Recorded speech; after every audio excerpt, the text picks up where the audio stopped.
हाँ तो students, Microsoft Excel tutorial आज हम इसका इंट्रोडक्शन शुरू कर रहे हैं। माइक्रोसॉफ्ट एक्सेल या MS Excel Microsoft Office group का एक पैकेज है जिसमें कि हम स्प्रेडशीट प्रोग्राम के फंक्शनिंग के बारे में जानते हैं। एक्सेल एक स्प्रेडशीट प्रोग्राम है। जहाँ पर भी डाटा रो और कॉलम के रूप में लिखा जाता हो उसे स्प्रेडशीट कहते हैं। तो एक्सेल एक स्प्रेडशीट प्रोग्राम है।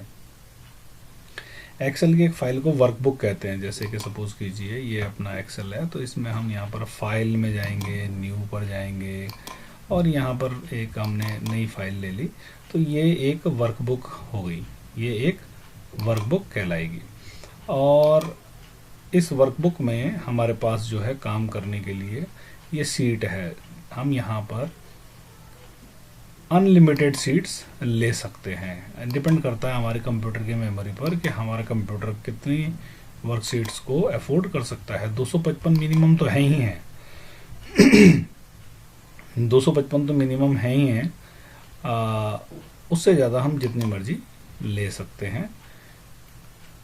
हमारे कंप्यूटर की मेमोरी जितनी भी हो उस हिसाब से हम इसमें वर्कशीट्स ले सकते हैं।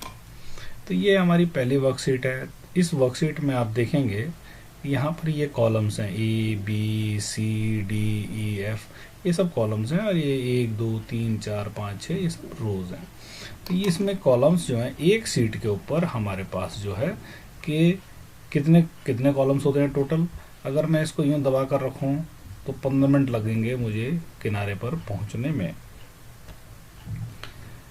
तो उसके लिए मैं कंट्रोल दबा के राइट एरो की कंट्रोल दबाकर राइट एरो की दबा दूंगा तो ये मुझे अंतिम कॉलम में छोड़ देगा। कंट्रोल दबाकर राइट एरो की, और यहाँ पर मैं इक्वल टू बराबर का निशान COLUMN कॉलम लिख के bracket start bracket close, bracket खोल के ब्रैकेट बंद कर दूंगा तो और एंटर मार दूंगा तो ये मुझे उस कॉलम का नंबर देगा कि ये कौन सा कॉलम है। कॉलम फंक्शन वो जो हमने अभी लगाया, इक्वल टू लगाया। इक्वल टू लगाने से हर फार्मूला एक्सेल में शुरू होता है। कोई भी फार्मूला अगर आपको शुरू करना है तो उसमें आप पहले इक्वल टू लगाएंगे और फिर फंक्शन का नाम लिखेंगे। और फंक्शन का नाम कॉलम है, ब्रैकेट लगाया, ब्रैकेट बंद कर दिया, उससे एक्सेल को पता लग गया कि ये एक फंक्शन है। और वो फंक्शन जो करता है फिर उसने वो काम कर दिया। तो कॉलम फंक्शन हमको देता है कि आप जिस सेल में जिस खाने में खड़े हैं उस खाने का नंबर बताता है। तो इसने आपको बताया कि आप 16,384 खाने में खड़े हैं, तो 16,384 टोटल मिला के कॉलम इसमें हुए। अब कंट्रोल दबा के लेफ्ट एरो की दबाऊंगा तो वापस मैं अपने पहले कॉलम पे आ जाऊंगा। कंट्रोल दबा के राइट एरो की दबाऊंगा तो अंतिम कॉलम में पहुंच जाऊंगा। लेफ्ट एरो की और कंट्रोल दबाकर राइट एरो की, कंट्रोल दबाकर लेफ्ट एरो की से शुरू में और कंट्रोल दबाकर राइट एरो की से अंत में आप पहुंच जाते हैं। तो इसमें एक सीट के ऊपर आपके 16,384 कॉलम हुए। उसी प्रकार से इसमें जो है रोज़ कितनी होती हैं, तो रोज़ अगर मैं इसको ऐसे दबा कर रखूँ तो ये बहुत सारा समय ले लेगा। तो मैं कंट्रोल दबा कर डाउन एरो की दबाता हूँ, डाउन एरो की, अप एरो की से शुरू में और डाउन एरो की से अंत में। अप एरो डाउन एरो आप समझ रहे होंगे, ऊपर को जो वाला तीर और नीचे को वाला तीर, ठीक है। ये चार तीर होते हैं एक जगह पे, मूवमेंट कीज होती हैं। इन मूवमेंट कीज को आप उस पर चिन्ह बना है left right up and down का। तो डाउन एरो की पर जब मैंने दबाया तो ये मुझे अंतिम रो पर छोड़ दिया इसने। यहाँ पर लिखा है 10,48,576वीं रो है ये। तो एक सीट के ऊपर हमको 16,384 कॉलम और 10,48,576 रोज एक सीट पर मिलती हैं। और ऐसी हम मिनिमम 255 और मैक्सिमम आपके कंप्यूटर की मेमोरी पर निर्भर करता है कितना भी आप सीटें ले सकते हैं। एक्सेल इतना बड़ा स्पेस आपको एक वर्कबुक यानी कि एक एक्सेल की फाइल में काम करने को देता है। ठीक है जी, कंट्रोल एरो की दबाया मैं पहले वाले कॉलम में आ गया। तो ये जाना हमने कि इसमें सेल कितने हैं, रोज कितनी है, कॉलम्स कितने हैं और सीट्स हम कहाँ से ले सकते हैं। अब ये जो सीट है, इस सीट पर मैंने कुछ लिखा, तो सपोज कीजिए कि मैं यहाँ पर कुछ नेम लिखता हूँ, ठीक है।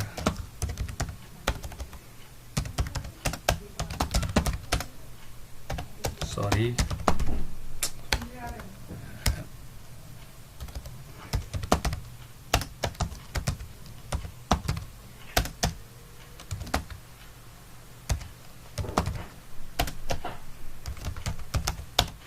आप देखेंगे कि यहाँ पर जितने भी मैंने नाम लिखे हैं सारे के सारे बाईं तरफ आए हैं। बाईं तरफ यहाँ से रखकर सेल को थोड़ा दबा कर खींचेंगे तो सेल चौड़ा हो जाएगा। ये पूरा का पूरा कॉलम चौड़ा हो गया।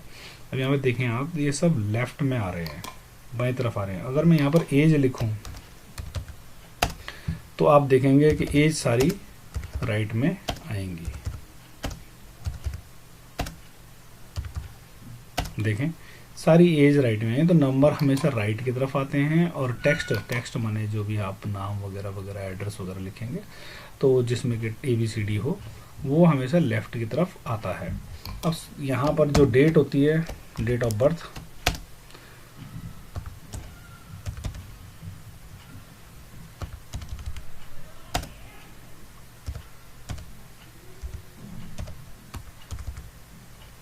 अब आप देखें तो इसको मैं यहाँ पर सेल को अगर चौड़ा करता हूँ तो हमें पता लगता है कि सारे के सारे डेट ऑफ बर्थ जो है वो राइट साइड में आ रही हैं, राइट साइड में आ रही हैं। आप देखें तो नंबर और डेट्स राइट अलाइंड होती हैं और जो टेक्स्ट होता है वो लेफ्ट अलाइंड होता है। तो इस ट्यूटोरियल में हमने सीखा इसमें कितने रोज कॉलम्स होते हैं, एक्सेल में कितने रोज, एक सीट कितनी सीट हो सकती हैं, एक सीट पर कितने रोज और कॉलम्स हो सकते हैं, टेक्स्ट लेफ्ट अलाइंड होता है, नंबर्स और डेट्स राइट अलाइंड होती हैं। अब इसमें आगे जानने के लिए आप जो है कि इसको सेलेक्ट करना चाहते हैं तो आपने यहाँ पर कर्सर को रखा जहाँ पर से भी आप सेलेक्ट करना चाहते हैं और माउस के की को दबा कर रखा और नीचे को खींच दिया तो इस प्रकार से ये सेलेक्ट हो गया। इस प्रकार से ये सेलेक्ट हो गया। अब इसके किसी भी बॉर्डर में यहाँ पर रखें, यहाँ पर रखें, कहाँ पर कहीं पर भी रखें तो आप देखेंगे वहाँ पर एक एरो टाइप का आ जाएगा, उसको दबा कर खींचेंगे और जहाँ पर भी आपको रखना है तो रख देंगे तो ये वहाँ से डेटा मूव हो जाएगा। ये डेटा मूव हो जाएगा। सेलेक्ट करना आपने सीखा कि कैसे करते हैं, लाइन में रख कर खींच दिया तो इसको आप मूव करना कहते हैं। इस प्रकार से आप डेटा को मूव करते हैं। अगली चीज़ हम जरा इसमें जानेंगे। ये दूसरी सीट पर मैं आ गया हूँ, ये मैं सीट 1 पर गया, ये सीट 2 पर आ गया, तो मैं सीट 2 पर आ गया हूँ। यहाँ से मैं इसका थोड़ा सा जूम बड़ा कर देता हूँ। ये जूम बड़ा करने का मतलब ये है कि ये मैग्नीफाई हो गया, ये चीज़ आपके नज़दीक आ गई है और दूर चली गई है। इसमें बड़ा छोटा सिर्फ दिखने का होता है, उसका साइज बड़ा छोटा नहीं हुआ चीज़ का, चीज़ बस आपके नज़दीक आ गई है। जो सीट है वो आपके ज़्यादा नज़दीक आ गई है इसलिए आपको बड़ी दिख रही है। जूम का मकसद यही होता है। अगर छोटा करना है तो माइनस, इधर माइनस पर दबाएंगे, ये माइनस लिखा है, इस माइनस को दबाएंगे तो ये छोटा हो जाएगा और प्लस को दबाएंगे तो ये बड़ा हो जाएगा। अब यहाँ पर मैं जो है कि लिखता हूँ कोई संख्या 1 और मैं इसको वापस कर्सर को यहाँ पर रखता हूँ और रखने के बाद जो है ये छोटा सा बॉक्स दिखाई दे रहा है, छोटा सा यहाँ पर बॉक्स दिख रहा है। जब मैं कर्सर इसके ऊपर ले जाऊँगा तो मैं देखूँगा कि ये काला प्लस का निशान बन गया। पहले ये वाइट था और यहाँ पर जाते ही ये कर्सर मेरा बदल गया है।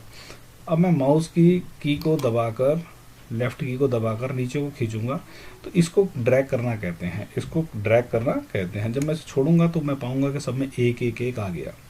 लेकिन अगर मैं यहाँ पर लिखूँ 1 और 2 और उसके बाद मैं इन दोनों को सेलेक्ट करूँ, इन दोनों को मैंने सेलेक्ट किया एक्सक्यूज मी, इन दोनों को सेलेक्ट करने के बाद जब मैं यहाँ पर दोबारा उस बिंदु पर जाता हूँ छोटे से बॉक्स पर और उसको नीचे ड्रैग करता हूँ, ड्रैग करना मैंने बताया कि वहाँ पर कर्सर को रख के नीचे खींचना ड्रैग कहलाता है।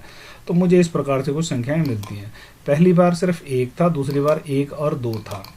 तो 1 और 2 के बीच में उसने जो संबंध था कि 1 का फर्क, उस आधार पर उसने नई संख्या बना ली। यदि मैं यहाँ पर लिखूँ 100 और 97 तो 100 और 97 के बीच में -3 का गैप है। मैं इन दोनों को सेलेक्ट करता हूं और मैं इसको नीचे ड्रैग करता हूं तो मैं पाऊंगा कि ड्रैग करने पर ये मुझको इस प्रकार से 3 नंबर घटाकर एक सीरीज मुझे दे रहा है। तो इसको ड्रैग करना कहते हैं, इसको ड्रैग करना कहते हैं। इस प्रकार से हम इसको ड्रैग करते हैं। अब मुझे इसको कॉपी करना है तो मैंने इसको सेलेक्ट किया और मैं इसको कॉपी करता हूँ, Ctrl+C दबाया। अब मैं अगली सीट, मैं इसी सीट में यहाँ पर चला गया और यहाँ पर जाकर मैंने इसको पेस्ट कर दिया। पेस्ट करने के बाद मैंने एस्केप की दबा दिया। इसके बाद अगर मैं दोबारा पेस्ट